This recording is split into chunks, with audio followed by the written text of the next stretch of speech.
Hi friends, ഇത് നമ്മുടെ കോളേജിലെ ലാസ്റ്റ് ഡേ ആയതുകൊണ്ട് തന്നെ നമ്മുടെ ക്ലാസ്സിലെ പിള്ളേരുമായിട്ട് നമ്മളൊന്ന് പുറത്ത് പോയാലോന്ന് ആലോചിച്ചു.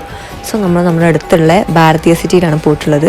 നമ്മുടെ കൂടെ ബ്ലസ്സേട്ടനുണ്ട്, അളകേച്ചുണ്ട്, അഞ്ജനുണ്ട്, പ്രിക്സനുണ്ട്, അശ്വിനുണ്ട്, അശ്വാക്കുണ്ട്, ഫർവീസ് ഉണ്ട്. പിന്നെ നമ്മുടെ കോളേജിൻ്റെ ലാസ്റ്റ് ഡേ ആയതുകൊണ്ട് തന്നെ നമുക്ക് ഭയങ്കര സങ്കടം ഉണ്ടായിരുന്നു.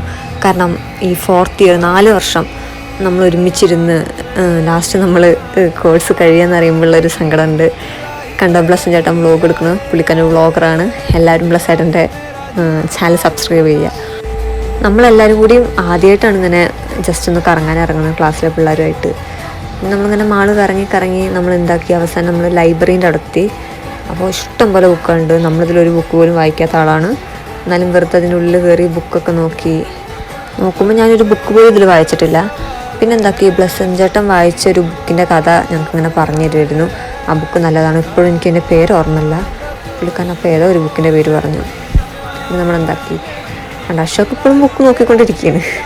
എന്നിട്ട് അവന് ഏതോ ഒരു ബുക്കിനെ കുറിച്ചൊക്കെ പറയുന്നുണ്ട്. പിന്നെ എന്തായാലും ലൈബ്രറിയിൽ വന്നല്ലേ, അപ്പോൾ ഒരു ഫോട്ടോ എടുക്കാൻ വിചാരിച്ച് ചെറിയൊരു പോസൊക്കെ കൊടുത്തു. അങ്ങനെ ഫോട്ടോ ഒക്കെ എടുത്ത് അവിടെ നിന്ന് പിന്നെ ഇനി എന്ത് ചെയ്യും, ഫുഡ് കഴിക്കണം. നമുക്ക് എവിടെ നിന്ന് ഫുഡ് കഴിക്കും? മാക്സിമം ബഡ്ജറ്റ് ഫ്രണ്ട്ലി ആയിട്ടുള്ളൊരു കടയിൽ നിന്ന് കഴിക്കുന്നില്ല, എന്തായാലും മാളിൽ നിന്ന് കഴിക്കുന്നില്ല തീരുമാനിച്ച് നമ്മളിങ്ങനെ പ്ലാൻ ചെയ്യുന്നു എവിടെ നിന്ന് കഴിക്കണം. നമ്മുടെ കൂട്ടത്തിൽ അളകേച്ചിക്ക് ഭയങ്കര ചോക്ലേറ്റ്